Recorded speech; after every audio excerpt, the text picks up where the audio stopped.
إليكم 18 من أقوال الكاتب الكبير توفيق الحكيم، الذي تميز بحكمته وفلسفته العميقة في الأدب والحياة.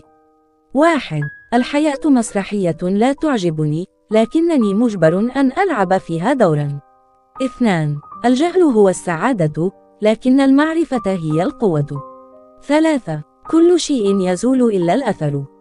4. الحرية لا توهب، الحرية تنتزع. 5. إذا أردت أن تحسن إلى نفسك، فأحسن إلى غيرك. 6. ليس المهم أن تعيش، بل المهم كيف تعيش. 7. الزمن لا يغير الناس، إنما يظهرهم على حقيقتهم. 8. الرجل العظيم هو الذي يخلق من الألم أملا.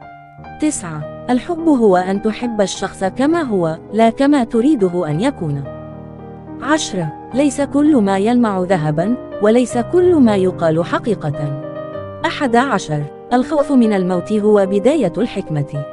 12. العقل هو العين، والقلب هو الأذن. 13. إذا أردت أن تحطم إنسانا، فاسلب منه الأمل. 14. الإنسان هو الكائن الوحيد الذي يخلق أفكارا ثم يؤمن بها. 15. الكتابة هي صراخ الصامتين. 16. الحياة قصيرة، لكنها طويلة على من لا يعرف كيف يعيشها. 17. لا تجادل الأحمق، فقد لا يفرق الناس بينكما. 18. الدنيا ساعة، فاجعلها طاعة. توفيق الحكيم كان فيلسوفا وأديبا عظيما، ترك لنا إرثا من الحكمة والأدب الراقي.